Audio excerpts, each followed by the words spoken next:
नमस्कार दोस्तों, स्वागत है आप सभी लोगों का हमारे YouTube चैनल पर। दोस्तों, जैसे कि आप सभी लोगों को पता है कि हम अपने इस YouTube चैनल पर मुख्यतः दो चीजें भी देख रहे हैं। पहला तो है कि NCERT जो रेगुलर बेसिस पे आपका चल रहा है, जिसमें हम कक्षा 6 से लेकर कक्षा 12 तक की जितनी भी सब्जेक्ट्स हैं उन सभी सब्जेक्ट्स को देख रहे हैं और सभी सब्जेक्ट का अध्ययन कर रहे हैं कि आखिर उसमें क्या हमारे लिए महत्वपूर्ण है।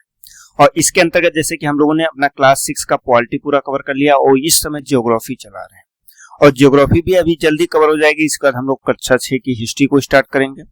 ये भी आपके लिए बहुत महत्वपूर्ण है आपके एग्जाम्स के लिए, क्योंकि छोटे छोटे एग्जाम्स आप यहाँ से बहुत अच्छे से जो है कवर कर सकते हैं। तो दोस्तों, जैसे अब हम चलते हैं अपने टॉपिक पे। तो इस समय हम लोग जीएस और जीके का जो पार्ट है इसमें सभी सब्जेक्ट को देख रहे हैं। जो इस समय चल रहा है ये पॉलिटी सब्जेक्ट है। पॉलिटी सब्जेक्ट के अंतर्गत अभी हम लोगों ने मुख्यतः कुछ चीजें कर ली हैं, जैसे कि हम लोगों ने पूरे संविधान का विकास कैसे होता है, ऐतिहासिक विकास क्रम को पूरा देख लिया है। ऐतिहासिक विकास क्रम के बाद में हमने संविधान के निर्माण की एक रूपरेखा को तय किया, रूपरेखा को देखा हुआ है।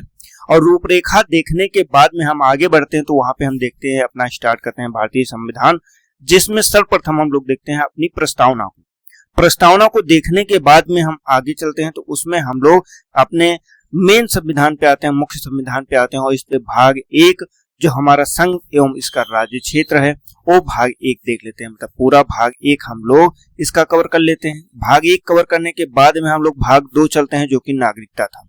और इसके बाद भाग 3 हमारा था मूल अधिकार। तो भाग 1, भाग 2 और भाग 3 मूल अधिकार कवर कर चुके हैं। और इसके पहले हम लोगों ने इसकी जितनी भी अनुसूचियां थी सभी जो है 12 अनुसूची देख लिए हम लोग। और 12 अनुसूची के साथ में जितने भी इंपॉर्टेंट आर्टिकल थे, मोस्ट इंपॉर्टेंट आर्टिकल थे, उन सभी आर्टिकल्स को भी देख लिया, अनुच्छेदों को देख लिया। एक साथ में पूरे संविधान के सभी आर्टिकल्स को देखा है। तो हम लोगों ने अभी इतना कर लिया था। आज हम लोगों का जो क्रम है, आज हम लोग करने क्या वाले हैं, तो आज हम लोग पहले स्टार्ट करेंगे भाग 4 को। जो हमारा भाग 4 है क्या, ये हमारा राज्य का डीपीएसपी जिसको बोलते हैं, क्या बोलते हैं, तो डीपीएसपी इसका फुल फॉर्म क्या होता है, directive principles of state policy, मतलब राज्य के नीति निर्देशक तत्व। अब राज्य के नीति निर्देशक तत्व हमारे लिए कैसे इंपॉर्टेंट रखते हैं, कैसे इंपॉर्टेंस है वो संविधान में, और संविधान को कैसे गाइड करते हैं, संविधान में उनकी उपयोगिता आखिर क्या है, इस चीज को यहाँ पे देखेंगे। इसके साथ में हम लोग देखेंगे एक और अपना भाग, तो भाग 4 का जिसको हम लोग बोलते हैं मूल कर्तव्य। क्या, तो मूल कर्तव्य। तो मुख्यतः हम लोगों का जो आज का क्रम है इन 2 पे ही है। अगर हम लोगों के पास समय बचता है तो उस समय में हम लोग आगे अपने जो केंद्र सरकार को प्रारंभ करेंगे। इसमें राष्ट्रपति, उपराष्ट्रपति, ये सब आगे देखेंगे। हाँ, उम्मीद ये है कि हम लोग बहुत शार्ट में देख रहे हैं तो जल्दी से जल्दी चीजें खत्म हो जाएं। लेकिन हाँ, इसका अर्थ ये नहीं कि हम लोग स्किप करेंगे कोई चीज, हम लोग कवर पूरा करेंगे और जो आपके लिए बहुत ही महत्वपूर्ण हो। तो चलते हैं, आज का हम लोग प्रारंभ करते हैं कि अपना जो हमारा भारतीय संविधान है, भारतीय संविधान के अंतर्गत राज्य के नीति निर्देशक तत्व आखिर क्या भूमिका निभाते। पहली चीज यहाँ आप जान लीजिए ये किस भाग से जुड़े हुए हैं, तो ये भाग 4 है। यहाँ पे पहले से मैंने लिख रखा है भाग 4। और ये भाग 4 के अंतर्गत आर्टिकल कितना है, मतलब अनुच्छेद कितने से कितने तक का है, तो अनुच्छेद 36 से लेकर 51 तक का ये हमारे राज्य के नीति निर्देशक तत्व। अब जैसे कि बात करते हैं कि आखिर ये लिए कब गए हैं, तो ये जो है विचार कहाँ से फिर आया, तो ये विचार आया है आयरलैंड के संविधान में। जो कि आयरलैंड कहाँ से, तो अगर आपसे पूछता है ये नीति निर्देशक तत्व कहाँ से आए हैं, तो आपको याद रखना है ये आए हैं आयरलैंड। पहला क्वेश्चन तो हमारा यही है कि इसका स्रोत क्या है, क्योंकि आपको पता है कि स्रोत भी पूछा जाता है, तो यहाँ पे हम लोग स्रोत की बात करते हैं। तो स्रोत है आयरलैंड। और आयरलैंड का जो संविधान ये कब निर्मित हुआ, तो हमारे संविधान से थोड़ा पहले निर्मित हुआ था, लगभग 10 साल पहले। तो 1937 में इसका निर्माण हुआ था आयरलैंड के संविधान से। वहां के राज्य के नीति निर्देशक तत्व जो है लिए गए। अब आखिर राज्य के नीति निर्देशक जो तत्व हैं या directive principles of state policy हैं, इनका उपयोग क्या है। क्या राज्य के नीति निर्देशक तत्व जो है हमारे संविधान पे कानूनी बाध्यता को स्थापित करते हैं। क्या ये राज्य के नीति निर्देशक तत्व का कोई उल्लंघन होता है तो हम कोर्ट में जा सकते हैं। तो देखिए, इन दोनों प्रश्नों के जवाब जानने के लिए, हम अन्य प्रश्नों के जवाब जानने के लिए हमें चैप्टर के अंदर जाना पड़ेगा। अब चैप्टर के अंदर जाने के लिए सबसे पहले अगर हम राज्य के नीति निर्देशक तत्वों की विशेषताओं के बारे में देखें, तो राज्य के जो नीति निर्देशक तत्व हैं, ये नीतियों एवं कानूनों को प्रभावी बनाने के लिए क्या है, कि राज्य को एक निर्देश जारी करते हैं। एक निदेशक का अर्थ है कि एक निर्देश देते हैं कि जो राज्य है या स्टेट है वो क्या करेगा, राज्य इन चीजों का ध्यान रखेगा। अपने किस चीज में ध्यान रखेगा, तो अपनी नीतियों या विधियों के निर्माण में। किसके निर्माण में, तो नीतियों एवं विधियों के निर्माण में। जब राज्य को स्टेट इन पॉलिसीज को ध्यान में रखता है तो वहां पे राज्य के नीति निर्देशक तत्व तो महत्वपूर्ण भूमिका निभाते हैं। अगर कोई राज्य या स्टेट इन नीतियों में इनका जो है प्रयोग करना ना ध्यान रखे या इनके आधार पे कानून का निर्माण ना करें तो हम इसके लिए कोर्ट में नहीं जा सकते हैं। तो यहाँ पे ये स्पष्ट हो जाता है कि ये न्यायोचित नहीं होते हैं। मतलब इनकी प्रकृति कैसी है, अगर इनकी हम प्रकृति की बात करते हैं तो भैया ये प्रकृति है गैर न्यायोचित। गैर न्यायोचित मतलब इनको हम कोर्ट में नहीं ले जा सकते हैं। अब जैसे यहाँ पे एक चीज इंपॉर्टेंट हो जाती है, जैसे कि आपको बताया जाए कि जो हमारे संवैधानिक सलाहकार हैं बी.एन. राव जी, कौन, तो बी.एन. राव, तो इन्होंने कहा था कि जो मूल अधिकार है, मूल अधिकारों को दो श्रेणियों में, मतलब व्यक्तियों के जो अधिकार है, व्यक्तिगत जो अधिकार है, इनको दो श्रेणियों में बांटना चाहिए। पहला है न्यायोचित और सेकंड कौन सा है, गैर न्यायोचित। गैर न्यायोचित। तो भैया देखिए यहाँ पे जो न्यायोचित हैं इनको हम लोगों ने मूल अधिकार के अंतर्गत कौन सी किस्में, तो मूल अधिकार जिसको बोलते हैं भाग 3 में रख दिया। ये पूरी तरह से न्यायोचित हैं, इसके लिए कोर्ट का भी नियम बनाया गया। और ये किसमें रखा गया, तो इसको भाग 4 में रखा गया। और ये कौन थे, तो ये डीपीएसपी। अगर आपसे कोई पूछता है कि ये न्यायोचित है या गैर न्यायोचित है तो यहाँ पे आप बता सकते हैं कि क्या है, तो ये गैर न्यायोचित है। तो ये चीज यहाँ पे हम लोगों ने इतनी देख लिया। अब यहाँ पे एक चीज और देखना है, क्या, जैसे कि जो ये निदेश हैं या निर्देश हैं, आप कुछ भी समझ सकते हैं लेकिन निदेश शब्द का प्रयोग करना ज्यादा उचित रहेगा। ये निदेश जो है कौन, तो ये विधायिका, मतलब स्टेट के लिए है विधायिका हो या फिर कार्यपालिका हो या प्रशासनिक कोई अधिकरण हो। जैसे कि हम लोगों ने मूल अधिकार के अंतर्गत राज्य देखे थे, किसमें, तो मूल अधिकार में हम लोगों ने देखा था राज्य। तो राज्य के अंतर्गत हम लोगों ने मूल अधिकार में जो राज्य देखा था आर्टिकल नंबर 12 के अंतर्गत, तो उसमें जो राज्य की परिभाषा थी वही राज्य की परिभाषा सेम इम्प्लीमेंट यहाँ पे होती है, किसमें, आर्टिकल नंबर 36 में। आर्टिकल 36 में सेम वही मूल अधिकार राज्य शब्द का प्रयोग किया गया, जिसमें विधायिका, कार्यपालिका के सभी अंग, स्थानीय प्राधिकरण या देश के अन्य लोक प्राधिकरण जो है वो सभी को शामिल किया है। मतलब ये निर्देश किसके लिए हैं, तो जो राज्य हैं, स्टेट हैं, जो आर्टिकल 12 के अंतर्गत थे उसी के अंतर्गत सारे जो है पूरी तरह से सभी के ऊपर इम्प्लीमेंट होते हैं। मतलब सभी के लिए निर्देश जारी किए जाते हैं। हम लोग आगे बढ़ते हैं। आखिर ये निदेशक तत्व भारत में कहां से, अब अगर क्वेश्चन पूछा जाता है भारत में कहां से, तो देखिए पहली चीज तो हम लोगों ने देखा कि भारत में कहां से आए, तो इसमें आपको आयरलैंड कह सकते हैं। आयरलैंड के संविधान से लिया गया जो 1937 में निर्मित हुआ। लेकिन भैया यहाँ पे एक चीज और आपको याद रखना है, वो है भारत सरकार अधिनियम, भारत शासन अधिनियम 1935। अब भारत शासन अधिनियम 1935 के अंतर्गत ये अनुदेश जो वहां के गवर्नर जनरल थे या वायसराय थे या जो भारत के औपनिवेशिक कॉलोनियां थी उनके गवर्नर होते थे, उनके लिए ब्रिटिश सरकार द्वारा जारी किए जाते थे कि इन चीजों का ध्यान में रखना। तो वहां से इसकी समानता है। अब जैसे कि बात करते हैं कि इस बारे में डॉक्टर बी.आर. अम्बेडकर ने पूरी तरह से कहा है। आप अगर उनके शब्द को कोड करना चाहें तो कोड कर सकते हैं कि जो बी.आर. अम्बेडकर जी ने उन्होंने कहा है कि पूरी तरह से 1935 में जो एक गवर्नर के लिए जो ब्रिटिश सरकार थी वो जो निर्देश जारी करती थी उसी तरह से सेम ये है कि हम नीति निर्देशक तत्वों को इसके लिए जारी करते हैं। तो यहाँ पे ये भी चीज इंपॉर्टेंट हो जाती है। अब जैसे कि बात करते हैं कि इसमें अंतर क्या है, तो इसमें केवल एक अंतर है कि यह सरकार पे बाध्यकारी नहीं है। मतलब निदेशक तत्व किसी भी तरह से बाध्यकारी नहीं है, जो कि हमने पहले ही बताया, बाध्यकारी बिल्कुल भी नहीं है। अगर सरकार चाहे, कार्यपालिका चाहे या विधायिका चाहे तो इस पे काम करे, अगर नहीं चाहती तो काम नहीं भी करेगी, तब भी उसके ऊपर कोई जो है जो है आरोप नहीं लगाया जा सकता या कोर्ट पे नहीं ले जा सकता। अच्छा, अब इनका उद्देश्य क्या है? डीपीएसपी जो है, डीपीएसपी, तो इनका उद्देश्य आखिर क्या है? अगर हम बात करते हैं कि आखिर उद्देश्य क्या है, क्यों इनको लाया गया, तो उद्देश्य के अंतर्गत हम ये कह सकते हैं कि इनका उद्देश्य पूरी तरह से लोक कल्याणकारी है। कैसा है? तो लोक कल्याणकारी उद्देश्य के साथ में ये डीपीएसपी को भारत के संविधान में इंट्रोड्यूस किया गया या फिर शामिल किया गया। ठीक है, तो इसे आपको याद रखना। अब जैसे कि एक चीज और है, यहाँ वो चीज देख ले रहे हैं।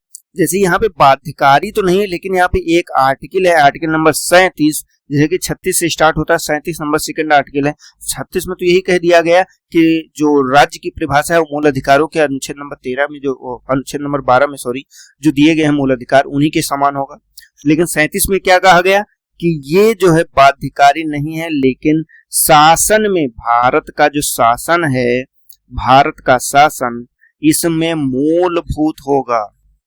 क्या होगा? तो मूलभूत होगा, मूलभूत होगा। और विधि बनाने में इन तत्वों का लागू करना क्या होगा? कि एक कर्तव्य होगा।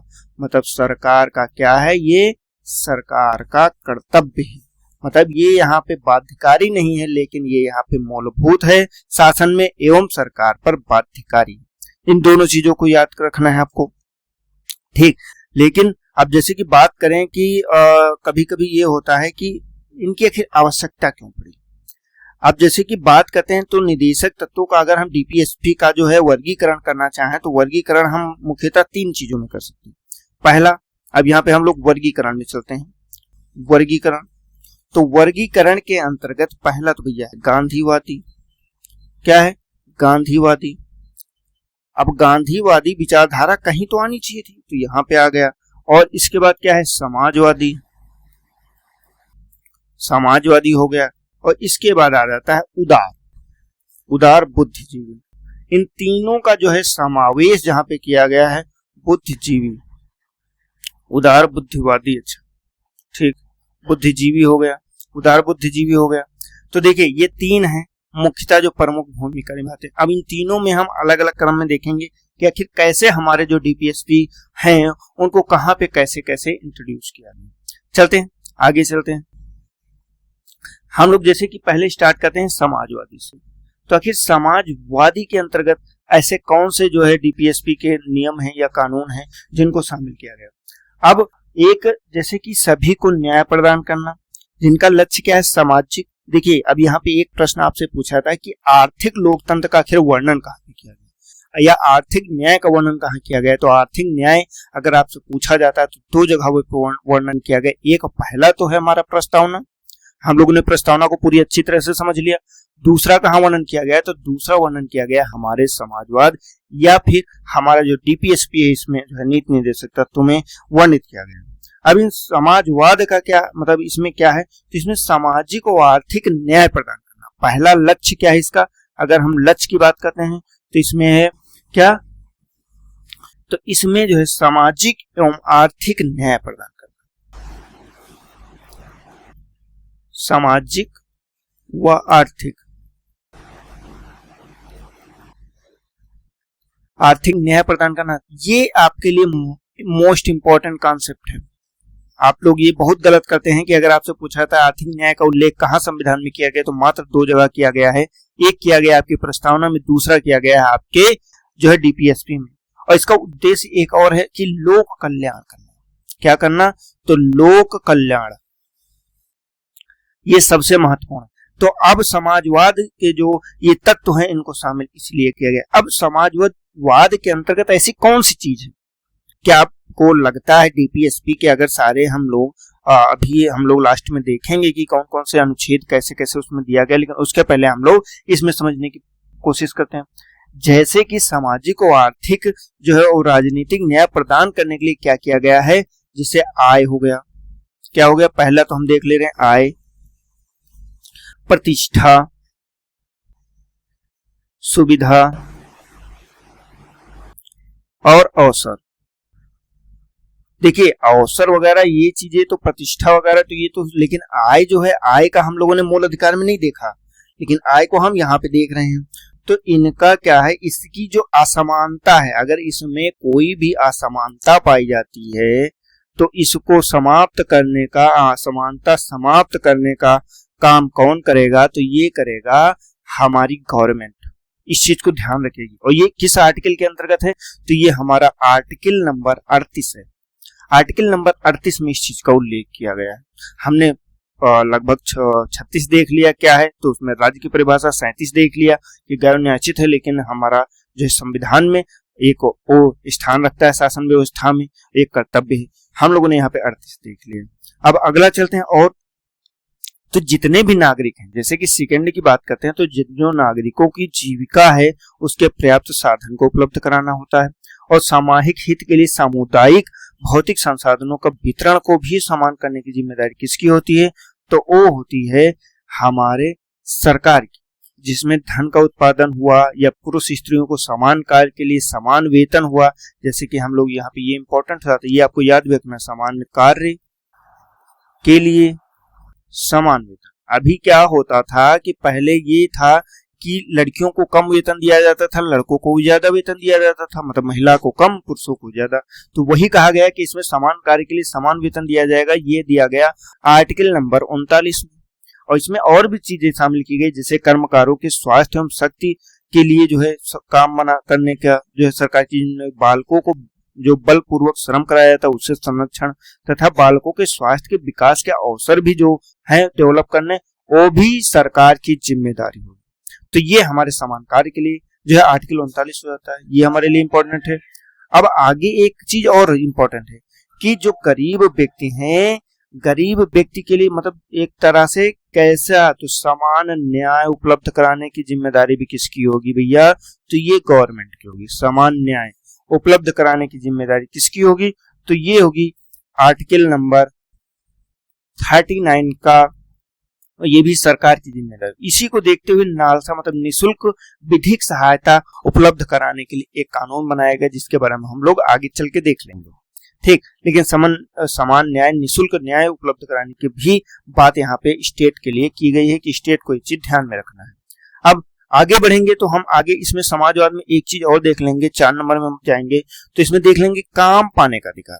आखिर काम भी तो पाने का अधिकार होना चाहिए। जैसे आजकल बेरोजगारी फैली हुई है, बेरोजगारी में काम करने के लिए सरकार काम नहीं दे पा रही है, तो ये जिम्मेदारी किसकी है? तो ये गवर्नमेंट की जिम्मेदारी होती है कि काम पाने का अधिकार हो गया, या फिर शिक्षा पाने का अधिकार। अगर कोई बच्चा शिक्षा से वंचित है तो उसको शिक्षा पाने के लिए भी सरकार की जिम्मेदारी बनती है। और जैसे बेकारी हो गया, या बुढ़ापा, बीमारी या निःशुल्कता की दशाओं में जो है लोक सहायता, अगर कोई भी सार्वजनिक सहायता की बात करते हैं तो सार्वजनिक सहायता ये किसमें दिया जाता? तो ये भी भैया सरकार की जिम्मेदारी हो। ये आर्टिकल नंबर 41 में दिया जाता है। आपसे प्रश्न डायरेक्ट पूछा था कि सार्वजनिक सहायता किसमें प्रदान की जाती है? तो सार्वजनिक सहायता या लोक सहायता इसको भी बोलते हैं। तो ये आर्टिकल 41 के अंतर्गत सरकार की जिम्मेदारी है कि अगर वो व्यक्ति को काम नहीं दिला पा रही तो उसको बेरोजगारी भत्ता दिया जाए, शिक्षा नहीं दिला पा रही तो शिक्षा में छात्रवृत्ति दी जाए, और बुढ़ापा हो गया या फिर बीमारी हो गया या कोई व्यक्ति काम करने की दशा में नहीं है तो उसको भी सार्वजनिक सहायता प्रदान की जाए। तो ये हमारा हो गया। आगे बढ़ेंगे तो आगे अगर हम 5 नंबर पे जाएंगे तो ये क्या है? ये काम की न्याय संगत दशा है। मतलब जहां पे काम कर रहे हैं भैया, काम करने की दशा भी तो होनी चाहिए। काम करने की दशा, और दशा कैसी? न्याय संगत। ऐसा नहीं कि जो है आप किसी भी दशा में काम करा लीजिए, न्याय संगत हो। ऐसा ना हो कि आप ऐसी जगह पे काम करा ले, जैसे मान लीजिए खूब भयंकर गर्मी हो रही है और एक कमरे में बंद करके आपको काम कराया जाए, ना कि फैन वहां पे हो ना ही कुछ हो, तो ये न्याय संगत दशा नहीं होगी। तो इसीलिए न्याय संगत दशा भी होनी चाहिए और मानव उचित दशा होनी चाहिए। मानव के लिए जो उचित दशा हो वो दशा होनी चाहिए। और यहाँ पे एक चीज और होती है, प्रसूति सहायता। अब ये प्रसूति सहायता क्या आपको पता है क्या है? प्रसूति मतलब अर्थ होता है जो गर्भवती महिला होती है उसको बोलते हैं प्रसूति। तो प्रसूति सहायता ये किसमें दिया जाता? तो ये आर्टिकल नंबर 42 में दिया जाता है। किसमें? तो आर्टिकल नंबर 42 में जो है प्रसूति सहायता की बात करता है। ये भी आपको याद रखना। देखिए, ये अभी हम लोग समाजवाद के अंतर्गत चल रहे हैं। ये सभी समाजवाद के अंतर्गत हम लोग अभी डीपीएसपी के आर्टिकल नहीं देख रहे हैं। डीपीएसपी के आर्टिकल तो हम लोग सबसे लास्ट में देखेंगे कि आखिर एक क्रम से उठाएंगे और सारे आर्टिकल्स को पढ़ लेंगे। लेकिन अभी हम लोग इसको डिवाइड कर रहे हैं, ये सब समाजवाद में। अगर आप मेंस का आंसर राइटिंग कर रहे हैं या कहीं पे भी आप देख रहे हैं तो ये सारी चीजें आपको वहां पे याद रखनी है। आगे चलते हैं। आगे जैसे कि निर्वाह मजदूरी की बात करते हैं। यहीं पे मैं यहाँ पे एक लाइन ड्रा कर दे रहा हूँ और इसके इसी साइड में देख रहा हूँ क्या है। 6 नंबर पे हम बात करते हैं तो निर्वाह मजदूरी की बात कर रहा है। निर्वाह मजदूरी, अब निर्वाह मजदूरी किस में शामिल किया जाता है या फिर सामाजिक एवं सांस्कृतिक अवसर किस में प्रदान किए जाते हैं, तो ये हमारे होते हैं आर्टिकल नंबर 43। इसमें जो है हमारे निर्वाह मजदूरी को प्रदान किया जाता है, ये आपको याद रखना। अब इसके आगे जैसे कि उद्योग में प्रबंध, अगर वही आप कोई भी उद्योग लगा रहे हैं उसमें प्रबंध करना या कर्मकारों को भाग लेने के लिए कदम उठाना, ये सब किसमें है, तो आर्टिकल नंबर मतलब उद्योगों के प्रबंध, उद्योगों के प्रबंध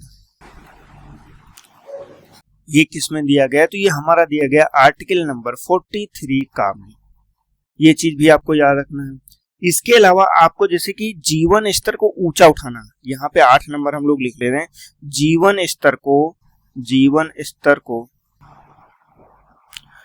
को ऊंचा उठाना है। क्या करना है, तो ऊंचा उठाना है। अब ऊंचा उठाने के लिए काम करना होगा, जिसके लिए क्या है, पोषाहार देना होता है और क्या होता है, लोक स्वास्थ्य में सुधार करना, हॉस्पिटल्स वगैरह की व्यवस्था बनाना। ये किसमें दिया गया, तो ये दिया गया आर्टिकल नंबर 47 में। किसमें, तो 47 में, आर्टिकल नंबर 47 में दिया गया। ये मुख्यतः क्या है, तो ये हमारे सामाजिक जो सिद्धांत है ये पूरे यहाँ पे हम लोगों ने बात कर लिया। अब हम लोग आगे चलते हैं, जिसमें हम लोग सेकंड नंबर पे जो बात कर रहे थे ये थे गांधीवादी। कुछ विचार ऐसे थे जो गांधीवाद के विचार को जो है धारण करते हैं, वो तत्व में शामिल किया गया है। तो उन तत्व में कहाँ पे शामिल किया गया, गांधीवादी विचारधारा को आखिर कहाँ पे शामिल किया गया।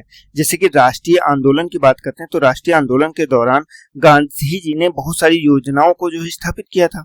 जो क्या था, उनके विचारों को साकार करने के लिए संविधान का जब निर्माण हो रहा था तो उस दौरान क्या किया गया कि इनको डीपीएसपी के अंतर्गत शामिल कर लिया गया। अब डीपीएसपी के अंतर्गत शामिल किया गया तो आखिर कहाँ किया गया, पहला क्या था, तो ग्राम पंचायत था। ग्राम पंचायत, अब आप जानते हैं कि ग्राम पंचायत जब संविधान का निर्माण हुआ उस समय भारतीय संविधान में शामिल नहीं था। इन्हें कब लाया गया, तो इन्हें संविधान संशोधन के माध्यम से लाया गया। और संशोधन क्या थे, तो वो थे आपका कौन सा, एक 73वां संविधान संशोधन था और दूसरा 74वां संविधान संशोधन था, जिसके कारण ग्राम पंचायत को शामिल किया गया। ठीक, और उनके जो है उनकी बात की गई, उनको स्व सरकार की संकल्पना जो गांधीवाद की थी उनको शामिल किया गया। अब ये इसमें कैसे कहाँ पे शामिल है, अगर डीपीएसपी में बात करें तो डीपीएसपी के आर्टिकल नंबर 40, ये आपसे प्रश्न बहुत पूछा जाता है कि आखिर ग्राम पंचायत गांधीवादी विचारधारा को कहाँ शामिल किया गया, तो आर्टिकल 40 के अंतर्गत शामिल किया गया ग्राम पंचायत। और इनको बाद में संविधान लागू करने के समय नहीं था, ये बाद में लाया गया है। तो 73वें व 74वें संविधान संशोधन और 11वीं व 12वीं अनुसूची में शामिल किया गया है। ये दोनों चीजें आपको याद रखनी है। ठीक, ये हो गया। अब जैसे कि बात करते हैं गांधी जी का एक और विचार था, क्या था कि ग्रामीण में छोटे छोटे उद्योग हों, क्योंकि बड़े बड़े उद्योग में बड़े बड़े पूंजीपति डेवलप होते हैं, लेकिन अगर ग्रामीण पे हम लोग छोटे, जिनको बोलते हैं हम लोग कुटीर उद्योगों का अगर विकास होता है तो उनसे कहीं ना कहीं एक ग्रामीण का विकास होगा, एक गांव का विकास होगा। तो उनको प्रोत्साहन की बात कर रहे थे गांधी जी, और उसके अंतर्गत हम लोगों ने इसको डीपीएसपी में रखा हुआ है। भारत संविधान निर्माताओं ने किस आर्टिकल के अंतर्गत, तो 43 के अंतर्गत रखा हुआ है। ठीक, तो ये यहाँ पे गांधीवादी विचारधारा हो जाता है। हम अगले गांधीवादी विचारधारा को देखते हैं, तो इसमें क्या था, सहकारी समितियों को स्वैच्छिक जो है गठन कर दिया गया। मतलब जो गांव है वो सहकारी समिति का गठन कर सके, मतलब स्वतः से कुछ लोग मिलकर सहकारी समिति बना सकें। तो सहकारी समिति के गठन का जो प्रस्ताव था वो किसमें किया गया है, वो इसमें किया गया है। ठीक, कहाँ पे किया गया, तो इसमें किया गया है। तो अब ये सहकारी समिति का गठन जो किया गया है ये किस आर्टिकल के अंतर्गत किया गया है, तो ये आर्टिकल नंबर किसमें किया गया है, 43B में कर दिया गया। किसमें, तो 43B में किया गया। तो ये एक आपका इंपॉर्टेंट है। ये सब गांधीवादी विचारधारा है। अब अगर आगे बात करते हैं तो आगे गांधी जी ने जो विचार दिया अपने, वो था अनुसूचित जाति एवं जनजाति के लिए समाज के जो जितने भी कमजोर वर्ग हैं उनके लिए शैक्षणिक, मतलब यहाँ पे हम स्टार्ट में लिख दे रहे हैं SC ST वर्ग या कमजोर वर्ग की बात करते हैं तो कमजोर वर्ग के लिए क्या था, शैक्षणिक हो गया एवं आर्थिक हित हो गया, आर्थिक हित। अब ये किस में शामिल किया गया, तो ये हम लोगों ने शामिल किया है शोषण के विरुद्ध जो आर्टिकल है ये दिया गया है आर्टिकल नंबर 46 में, ये इसमें शामिल किया गया। तो ये भी गांधी जी का विचार था। अब इसी में जैसे कि एक गांधी जी का और विचार था जो कि था नशा के विरुद्ध। अब नशा को पूरी तरह से या नशीली जो स्वास्थ्य को नुकसानदायक चीजें होती हैं उनको नशीली नशा वाली दवा हो गई या फिर क्या हो गया, मदिरा हो गया या फिर ड्रग हो गया, जितनी भी चीजें हैं इन पर प्रतिबंध लगाया गया और इनका प्रतिबंध मतलब उपयोग पर प्रतिबंध लगाया गया। तो ये कहाँ किया गया, तो ये आर्टिकल नंबर आपके 47 में किया गया। किसमें, तो 47 में। इन सब पे जो है प्रतिबंध पूरी तरह से लगा दिया जाए। तो ये विचार किसमें आता है, ये आता है आर्टिकल नंबर 47 में। लेकिन क्या आपको लगता है, देखिए डीपीएस में ये चीज तो दिया गया 47 नंबर में, लेकिन क्या आपको लगता है मदिरा हो गया या जो आपका पान मसाला हो गया या नशा की दवाएं हो गई, ये इन पे क्या रोक लगी है, तो आप देखेंगे रोक नहीं लगी, क्योंकि ये राज्य के राजस्व का एक बहुत बड़ा हिस्सा जो है दारू से आता है, जिसको मदिरा हम लोग बोलते हैं, बहुत बड़ा हिस्सा आता है। इस पे अंधाधुंध पैसे की कमाई होती, तो इसीलिए इस पे कभी भी रोक अभी तक का नहीं लगाएगी। हाँ, बिहार एक स्टेट ऐसा है जहाँ पे दारू पे पूरी तरह से प्रतिबंध लगाया गया, वहां पे अगर कहें तो वहां पे आर्टिकल नंबर 47 का जो इम्प्लीमेंट किया गया, लेकिन अन्य कहीं पे भी अभी तक का ऐसा इम्प्लीमेंटेशन देखने को नहीं मिलता कि उस पर रोक लगाई जाए। वहां पे इससे बहुत ज्यादा पैसे की कमाई होती है। ठीक, तो ये चीज देख सकते हैं आर्टिकल नंबर जो है 47 पे। अब एक विचार और देखते हैं, जैसे कि क्या है, जो गाय होती है, क्या, तो गाय हो गया या फिर हो गया बछड़ा हो गया या अन्य जैसे कि दुधारू पशु होते हैं, इनके जो है बलि पर रोक, इस पे तो बलि पर रोक, तो बलि पर रोक के लिए तो खैर यूपी गवर्नमेंट ने भी काम किया। अवैध जितने भी बूचड़ खाने थे, मतलब कटाई खाने थे जहाँ पे इनको काटा जाता है, तो ये लेकिन यूपी में कहाँ पे किया गया, अवैध रूप से, जिसको लाइसेंस प्राप्त है उनको नहीं रोका गया। लेकिन पहले क्या था, बहुत सारे अवैध चलते थे, लेकिन हाँ, अवैध को बंद करने के बाद में आप रोडों पर देख सकते हैं उनके आतंक को, खेतों में उनके आतंक को देख सकते हैं। तो इन पे भी रोक लगाना जो शामिल किया गया था, ये नस्लों में सुधार करना, ये दिया गया था आर्टिकल नंबर 48 में। तो ये इतने जो विचार थे, ये सभी विचार किसके थे, तो ये गांधी जी के विचार थे। इन सभी गांधी जी के विचारों को शामिल किया गया है इसमें।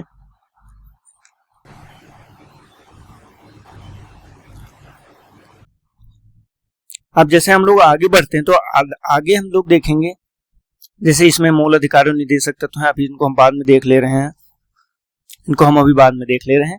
लेकिन उसके पहले हम एक चीज यहाँ पे ये देख ले रहे हैं कि उदार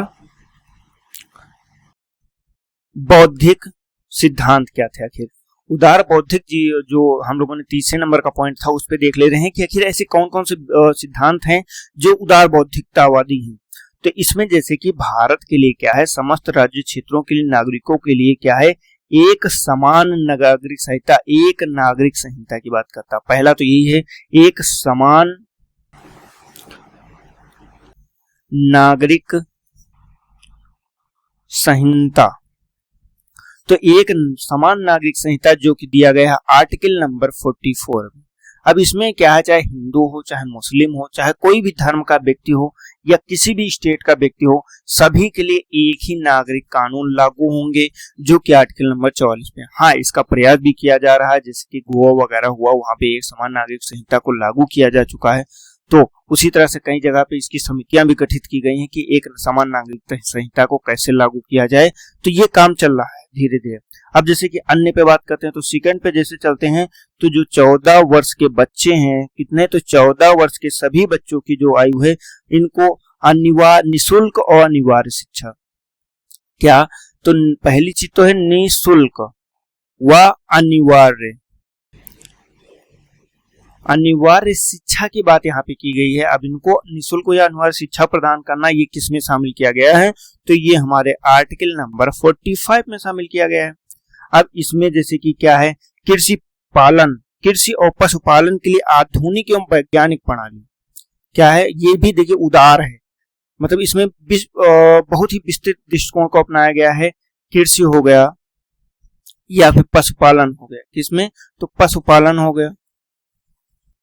पशुपालन में क्या है? वैज्ञानिक प्रणालियों को, आधुनिक व वैज्ञानिक आधुनिक प्रणाली को अपनाना, ये शामिल किया गया है। अब ये आर्टिकल किसमें दिया गया है? तो ये हमारा दिया गया है आर्टिकल नंबर 48 में। किसमें? तो आर्टिकल नंबर 48 में इस चीज को शामिल किया गया है। इसके बाद की बात करते हैं तो इसमें पर्यावरण संरक्षण की बात की गई। किसमें? तो पर्यावरण संरक्षण भी हमारा संरक्षण की बात करते हैं तो ये किसमें दिया गया? ये हमारा दिया गया आर्टिकल नंबर 48 में दे दिया गया। किसमें? तो 48 में दिया गया। पर्यावरण संरक्षण की बात करता है एवं जैसे कि क्या है, जो हमारे राष्ट्रीय महत्व के घोषित स्थल हैं, जो कि हमारे ऐतिहासिक स्थल हैं या संस्मारक स्थल हैं, उनको जो है स्मारक स्थल की रक्षा करना। किसकी? तो स्मारक स्थल जितने भी हैं उनकी रक्षा करना किसमें शामिल किया गया है? तो ये हमारे आर्टिकल नंबर किसमें दिया गया? ऐतिहासिक है तो ये आर्टिकल नंबर 49 में दिया गया। अब यहाँ पे एक जो सबसे इंपॉर्टेंट फैक्ट आ जाता है वो आ जाता है न्यायपालिका। ये आपसे प्रश्न पूछ सकता है क्या कि न्यायपालिका, कार्यपालिका एवं विधायिका, क्या? तो न्यायपालिका, कार्यपालिका, इन सभी को पृथक करने की बात किसमें की गई है? तो पृथक करने की बात किसमें की गई है? ये आपका है आर्टिकल नंबर 50। मतलब सभी अपने अपने कार्यों के लिए अलग अलग पृथक रहेंगे। अब हम अगले पे चलते हैं तो अंतरराष्ट्रीय शांति की बात करता है। ये आपसे प्रश्न भाई बहुत पूछा जाता है, ये आपको याद रखना है। अंतरराष्ट्रीय शांति या संबंध, अंतरराष्ट्रीय शांति संबंध के लिए आर्टिकल कहाँ पे दिया गया है? तो आर्टिकल नंबर 51 दिया गया है हमारे डीपीएसपी में, जो ये निर्धारित करता है कि क्या निर्धारित करता है कि आपको जो है अंतरराष्ट्रीय शांति एवं संबंध को स्थापित करते रहना। तो ये चीज इंपॉर्टेंट है। अब जैसे यहाँ पे हम लोगों ने एक चीज और देख ले रहे हैं, वो क्या है? तो वो है भैया मूल अधिकार और निदेशक तत्व में आखिर अंतर क्या है, डिफरेंस क्या है दोनों में। जैसे मूल अधिकार भी दिए गए हैं, निदेशक तत्व भी दिए गए हैं। हम लोगों ने अभी तक जैसे क्या देखा है, तो ये तीन मैंने देख लिया, हम लोगों ने देख लिया। अब जैसे कि मूल अधिकार क्या है, तो ये नकारात्मक है। जैसे क्या कि इसमें राज्य को कुछ मसलों पर क्या है कार्य करने से प्रतिबंधित कर देते हैं, मतलब राज्य पे प्रतिबंध स्थापित करते हैं, वही व्यक्ति को मजबूत करते हैं। ये क्या है, ये सकारात्मक है, मतलब इसमें राज्य को जो है मजबूत करते हैं, वहीं पे व्यक्ति को प्रतिबंधित कर देते हैं। ये अंतर है, पहला अंतर आपको याद रखना। दूसरा क्या है, ये न्यायोचित है, मतलब न्याय में आप इसको ले सकते हैं, न्यायालय ले जा सकते हैं, इनके हनन पे आप न्यायालय में जा सकते हैं, न्यायालय में लागू करा सकते हैं। इसके लिए आपको दिया गया आर्टिकल नंबर 32 एवं न्यायिक पुनर्विलोकन की शक्ति किसमें दिया गया, तो ये आर्टिकल नंबर 13 में दिया गया। ये दोनों इसमें लागू हो सकते हैं, लेकिन ये गैर न्यायोचित हैं और इन्हें कानूनी रूप से न्यायालय द्वारा लागू नहीं कराया जा सकता। ये किसमें दिया गया, तो ये आर्टिकल नंबर आपका किसमें 37 में कहा गया। लेकिन शासन सत्ता में मूलभूत है, क्या है, तो ये शासन जो है शासन सत्ता में मूलभूत है, लेकिन ये के उसमें नहीं लागू कर सकते, आप न्यायालय में नहीं ले जा सकते। कर्तव्य जरूर है लेकिन न्यायालय में नहीं ले जा सकते। इनका उद्देश्य क्या है, तो ये लोकतांत्रिक राजनीतिक व्यवस्था स्थापित करना इसका उद्देश्य, और इनका उद्देश्य क्या है, सामाजिक आर्थिक लोकतंत्र की स्थापना करना डीपीएसपी का उद्देश्य है। ये कानूनी रूप से मान्य है और बल्कि ये नैतिक हैं, राजनीतिक मान्यता प्राप्त है। बस इनको अगर सरकार चाहेगी तभी इम्प्लीमेंट होंगे। जैसे कि ये व्यक्तिगत कल्याण को प्रोत्साहन देते हैं, इस प्रकार ये वैयक्तिक हैं और ये पूरे समुदाय या पूरे राज्य को कल्याण की बात करता है। तो ये जो है इस तरह से ये समाजवादी है, मतलब पूरे देश के लिए।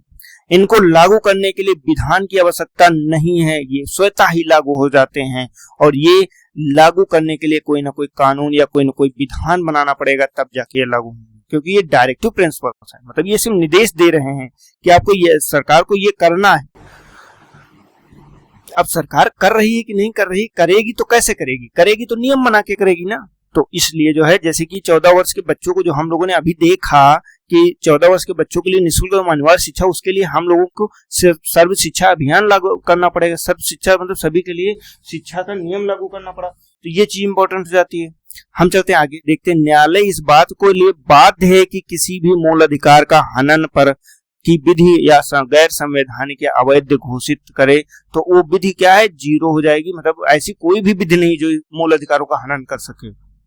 लेकिन क्या है, निदेशक तत्वों का उल्लंघन करने वाली किसी विधि को न्यायालय में असंवैधानिक या अवैध घोषित नहीं किया जा सकता।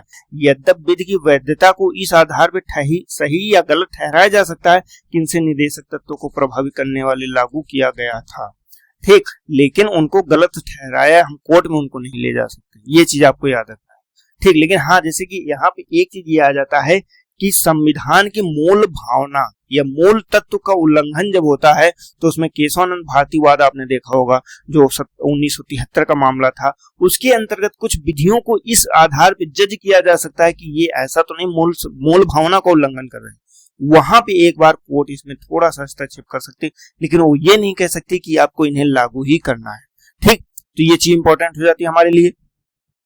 हम लोग आगे बढ़ते हैं, देखते हैं क्या है। अब जैसे कि इसमें एक दो तीन चीजें और इम्पोर्टेंट होती हैं, जैसे कि इसमें कुछ नए जो है सिद्धांत या नए कानून लाए गए। अब ये कैसे लाए गए, तो ये संविधान जो है संविधान संशोधन के माध्यम से लाया गया। संविधान संशोधन किया गया तो संविधान संशोधन के अंतर्गत लाए गए। हम इनको देख लें, पहला कब किया गया, तो पहला जो है 42वां संविधान संशोधन किया गया। इसके अंतर्गत आखिर किया क्या गया, तो इसमें किया गया कि बच्चों का जो स्वास्थ्य है या अवसरों को जो सुरक्षित करना है, जिसको हम लोग कहते हैं पहला आर्टिकल शामिल किया गया। आर्टिकल नंबर 39 में बच्चों के स्वास्थ्य को बढ़ावा देने के लिए ये इसमें शामिल कर लिया 42वें संविधान संशोधन के अंतर्गत। और इसी के अंतर्गत एक और लाया गया कि समान न्याय को बढ़ावा देने के लिए गरीबों को मुफ्त कानूनी सहायता प्रदान की जाए, तो ये इसमें शामिल किया गया। तो ये आर्टिकल नंबर 39A में शामिल किया गया। इसमें क्या है, निःशुल्क कानूनी सहायता। वैसे ये सभी हम अभी देखेंगे, कानूनी सहायता ये हमारे लाए गए किससे, तो ये हमारे 42वें संविधान संशोधन अधिनियम से लाए गए। यहीं पे उद्योगों के प्रबंध पर श्रमिकों की भागीदारी को सुरक्षित करना, ये हमारा आर्टिकल नंबर कितना है, तो 43A है। इसको भी हम लोगों ने इसी के अंतर्गत शामिल किया।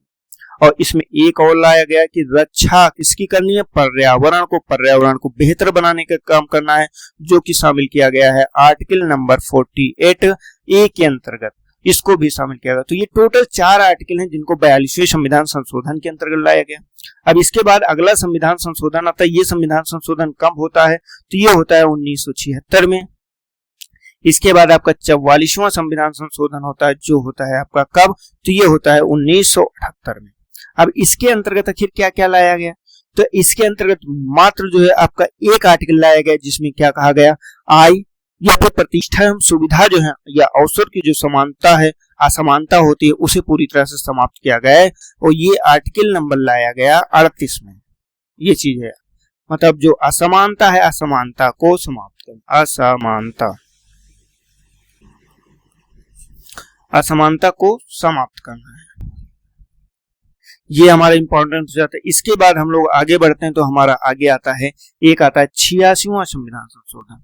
इसके अंतर्गत क्या किया गया है, तो बचपन के अलावा मतलब क्या, जो बच्चे मतलब जितने भी सभी बच्चे हैं जब तक 6 वर्ष की आयु, जो कि 14 वर्ष की आयु थी, 6 वर्ष की आयु तक का 6 वर्ष की जो आयु है तब तक के लिए निःशुल्क शिक्षा का उपलब्धता को सुनिश्चित करना, ये भी सरकार की जिम्मेदारी है। तो ये आपको याद रखना, निःशुल्क शिक्षा की व्यवस्था करना, यहाँ पे 6 वर्ष को शामिल किया गया। ये आर्टिकल कौन सा है, तो ये आपका आर्टिकल क्या है जो कि आपको बताना है, तो ये आर्टिकल 45 है, ठीक। अब इसके बाद क्या किया गया, तो इसके बाद में एक संशोधन और किया गया 97वां संविधान संशोधन, जो कि हुआ था 2011 में। हम लोगों ने इसका संविधान संशोधन कब हुआ ये नहीं बताया आपको, तो ये आपको याद रखना, ये 2002 में हुआ था। कब, तो 2002 में, ये 2011 में हुआ। इसके अंतर्गत सहकारी समितियों की बात की गई, सहकारी समितियों के गठन की बात की गई है। तो ये चीज आपको याद रखना, सहकारी समिति, ये आर्टिकल नंबर क्या है, तो आर्टिकल नंबर है 43B। तो ये आपका जो है इंपॉर्टेंट हो जाता है। आपका हम लोगों ने ये सारी चीजें देख ली कि कब कैसे क्या आया, किसके जो है विचार से आता है और क्या आता है। ठीक, ये यहाँ पे जो है आपके लिए इम्पोर्टेंट हो जाता है। जैसे इसमें बहुत सारे लोग हैं जो कि इसको क्या बोलते हैं कि ये कानूनी शक्ति नहीं प्राप्त है, जैसे कि केटी साई का क्या है कहना है, ये अतिरिक्त कर्मकांडी बताया है। नसरुद्दीन का क्या कहना है, सिद्धांत 9 वर्ष प्रस्तावों की तरह है जो जनवरी में टूट जाते हैं। टीटी के स्मृतचारी का क्या कहना है, भावनाओं का एक स्थायी कूड़ाघर है। केसी वेयर का क्या कहना है, लक्ष्य एवं आकांक्षाओं का घोषणा पत्र है। धार्मिक उपदेश बताया है इन्हें। और आइवर जेनिंग्स क्या कहते हैं, तो कर्मकांडी आकांक्षा बोलते हैं। तो यहाँ पे ये हो जाता है। वहीं पे तर्कहीन व्यवस्था भी बोलते हैं, जैसे एन श्रीनिवासन है, इन्हें जो है उचित तरीके से वर्गीकृत ना किया जाना बताते हैं। ये सारी चीजें जो है इंपॉर्टेंट हो जाती हैं हमारे लिए। ठीक, तो ये चीज यहाँ पे इंपॉर्टेंट हो जाती है। अब जैसे कि यहाँ पे एक चीज और है आपसे, कि जैसे कि यहाँ पे आपको ये चीज याद रखना है कि अगर जो है जो केशवानंद भारतीवाद था, मैं आपको अभी ये चीज पहले भी बता चुका हूं लेकिन फिर से बता दे रहा हूं, केशवानंद भारती मामला ये बहुत चर्चित मामला है, बहुत इंपॉर्टेंट, इसे आपको याद रखना है। ये कब का है, तो ये 1973 का है। इसमें क्या कहा गया, तो इसमें उच्चतम न्यायालय ने कहा, जो आर्टिकल 31 और गा के अंतर्गत है, कि जितने भी प्रावधान हैं ये जो है इस आधार पे असंवैधानिक या अवैध घोषित किया जा सकता है, जैसे कि न्यायिक समीक्षा जो संविधान की मूल विशेषता है, मतलब मूल भावना, संविधान की मूल भावना या फिर विशेषता, अगर इसका उल्लंघन हो रहा है या तो आपको ये वहां पे इम्प्लीमेंट हो सकता है, उसको विधि शून्य घोषित किया जा सकता है, क्योंकि आपका कोई भी अधिकार आपसे छीने नहीं जा सकते। तो ये चीज आपको याद रखना है और आपके लिए ये इंपॉर्टेंट है। ठीक, तो ये सारी चीजें आपके लिए इंपॉर्टेंट होगी। अब हम लोगों ने ये बहुत सारी चीजें यहाँ पे देख लिया है। अब यहाँ पे हम एक काम और करते हैं, जैसे कि वो काम क्या है, तो वो काम ये है कि अगर हम चाहें कि क्या संविधान के बाहर भी, मतलब ये डीपीएसपी के बाहर भी जो है क्या ऐसे निदेशक तत्व मौजूद हैं, तो हम कुछ जगह पे देख सकते हैं। जैसे कि हमारा क्या है, भाग 16 की बात करते हैं, तो भाग 16 में जो आर्टिकल नंबर कहाँ पे, तो भाग 16 का एक आर्टिकल है कितना, 325। तो 325 आपको आइडिया लग गया होगा, ये लोक सेवाओं से संबंधित है। मतलब लोक सेवाओं में पदों की नियुक्ति के लिए जो अनुसूचित जातियों, अनुसूचित जनजातीय सदस्यों हैं, उनकी दक्षता को बनाए रखने के लिए जो मतलब न्यायोचित होगा वो शासन या प्रशासन करेगा। ये आर्टिकल 325 में दिया गया। वहीं पे एक और आपको दिया गया है भाग 17 में। अब भाग 17 में क्या दिया गया, तो भाग 17 में दिया गया है आर्टिकल नंबर किसमें, तो आर्टिकल नंबर 350A में। इसमें दिया गया है मातृभाषा में शिक्षा। मातृभाषा में शिक्षा दिलाने का कर्तव्य किसका है, ये सरकार का है। जैसे कि कोई अल्पसंख्यक वर्ग है, उनके बालकों को शिक्षा है प्राथमिक स्तर में, उनकी जो भाषा है मातृभाषा उसी में दिया जाए, ये सरकार का दायित्व। तो ये भी एक निदेशक तत्व तो है।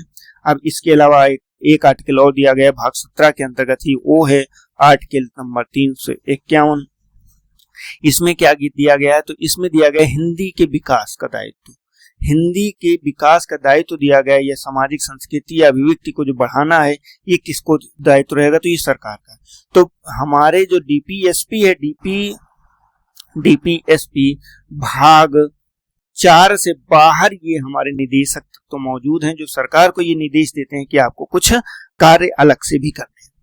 तो ये हमारे टोटल लगभग हम लोगों ने लगभग सारी चीजें देख ली। अब हम लोग एक क्रम में एक एक आर्टिकल को उठाकर हम लोग सारे अपने जितने भी अनुच्छेद हैं, उन अनुच्छेदों के अनुसार क्या क्या आखिर हम लोगों के नीति निर्देशक सिद्धांत हो, इनको देखेंगे।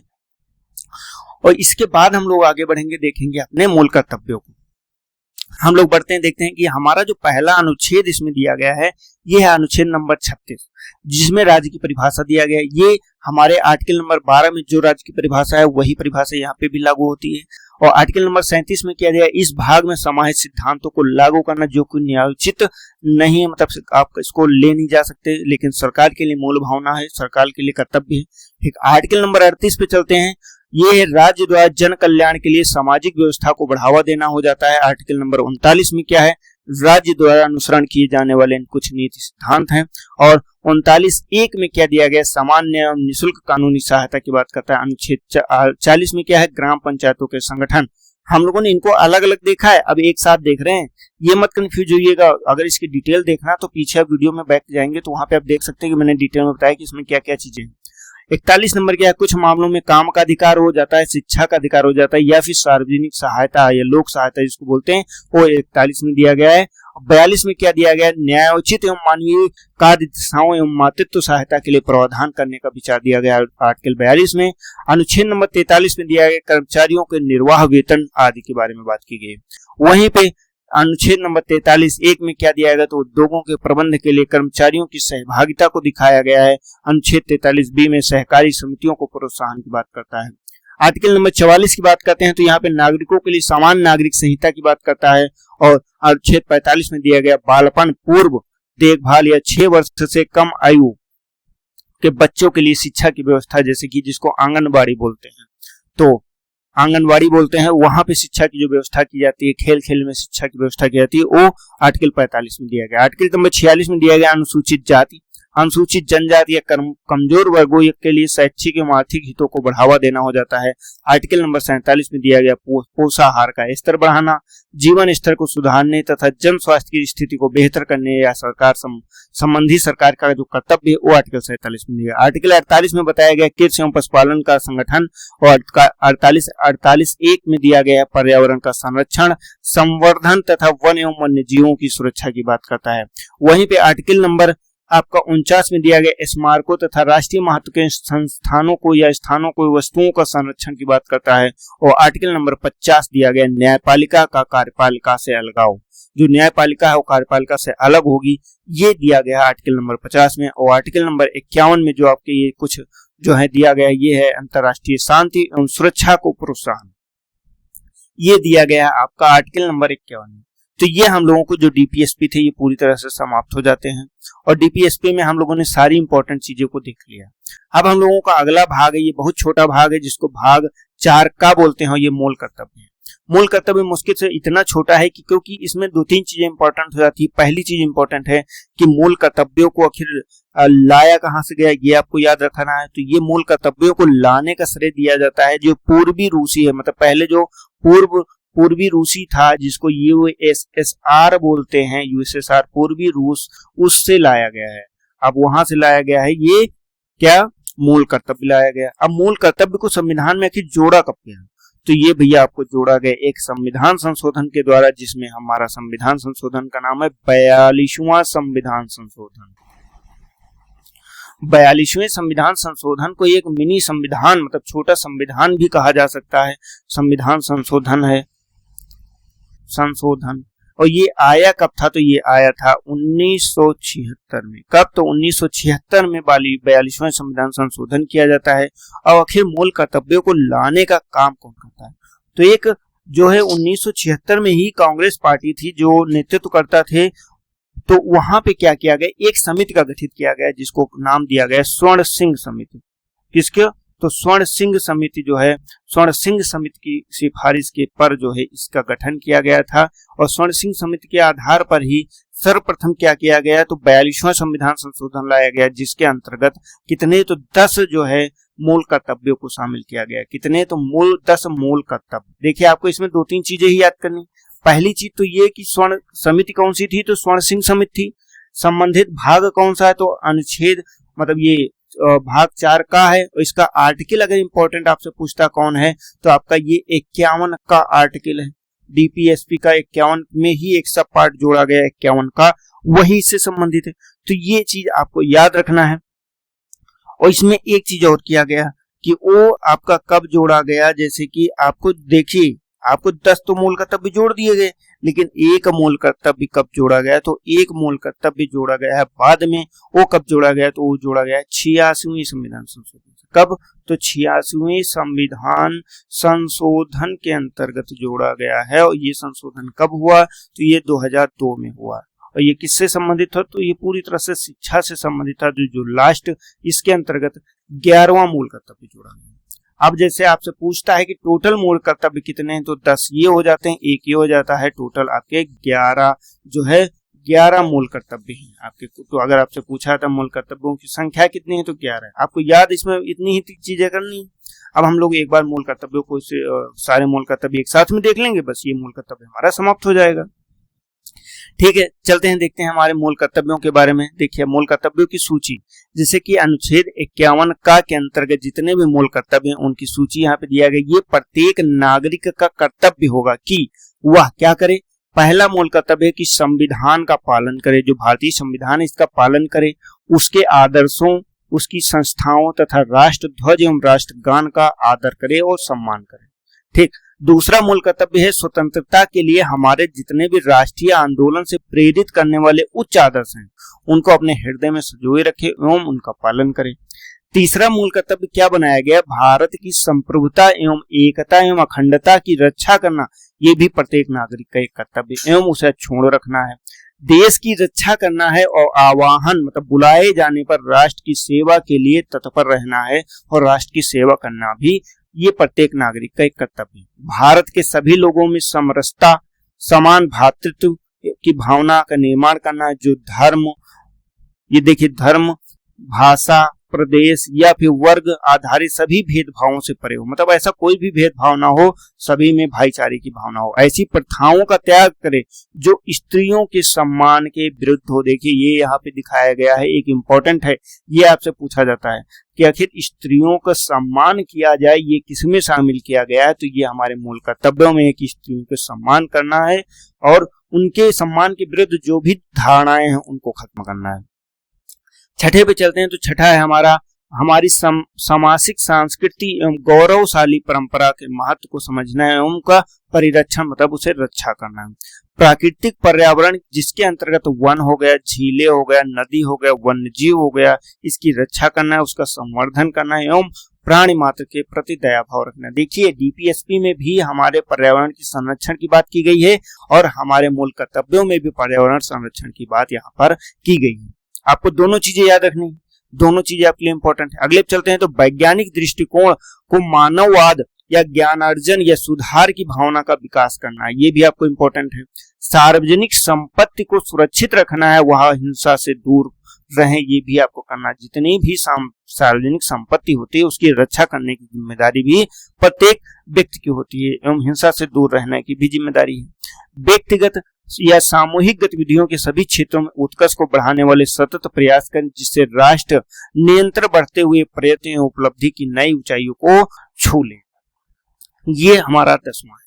अब यहाँ तक का तो क्या था, ये 42वें संविधान संशोधन के अंतर्गत लाया गया था, लेकिन ये एक 86वें के अंतर्गत लाया गया है, जो कि इतना है, देख लेते हैं। 6 से 14 वर्ष तक की उम्र के बीच अपने बच्चों की शिक्षा के अवसर को उपलब्ध कराना, मतलब यहाँ प्रतिपाल्य भी आप कह सकते हैं, अपने बच्चे हो गया या जिसके आप गार्जियन, उनके लिए शिक्षा की व्यवस्था करना किसकी जिम्मेदारी, ये एक प्रत्येक नागरिक की जिम्मेदारी। ये 86वें संविधान संशोधन अधिनियम 2002 द्वारा लाया गया। अब एक चीज आप देख सकते हैं कि जो शिक्षा है, शिक्षा को कहाँ कहाँ शामिल किया गया, तो भैया मूल अधिकार के अंतर्गत किसमें शामिल किया गया है, तो ये आर्टिकल किसमें 21 का में शामिल किया, 21A के अंतर्गत शामिल किया गया, आपका डीपीएसपी में भी शामिल किया गया और इसके बाद आपका इसमें मूल कर्तव्यों में भी शामिल किया। शिक्षा एक ऐसा अधिकार जिनको तीनों में शामिल किया गया, मतलब राज्य का कर्तव्य भी है, नागरिक का भी कर्तव्य है और मूल अधिकार में तो शिक्षा दिया ही गया, मतलब सभी की शिक्षा को बेहतर बनाना एक मूल कर्तव्य है।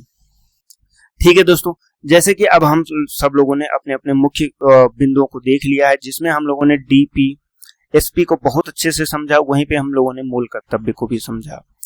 अब ये चार चीजें हमारी मतलब पूरी हो गई। अब हम अगर नेक्स्ट टॉपिक स्टार्ट करेंगे, तो नेक्स्ट टॉपिक हमारा अगला होगा जो कि भाग 5 होगा, ये होगा हमारा संघ की कार्यपालिका। अब संघ की कार्यपालिका में हम लोग देखेंगे कि आखिर संघ की कार्यपालिका कैसे काम करती है और वो कैसे इंपॉर्टेंट है हमारे लिए। तो पूरी तरह से हम लोग नेक्स्ट जो अपना वीडियो लेके आएंगे, नेक्स्ट वीडियो में हम लोग अपनी संघ की कार्यपालिका को लेके आएंगे। लेकिन आज की इस वीडियो में हम लोग इतना ही रखते हैं, और अगर अभी तक आपने हमारे चैनल को सब्सक्राइब नहीं किया तो हमारे चैनल को सब्सक्राइब अवश्य कर लीजिए, वीडियो को अधिक से अधिक लाइक कीजिए और शेयर कीजिए अपने दोस्तों को। हम लोग मिलेंगे अपने नेक्स्ट वीडियो में, तब तक के लिए आप अपनी पढ़ाई को बहुत ही विधिवत तरीके से करते रहिए। तब तक के लिए आपका दिन शुभ हो। जय हिंद, जय भारत।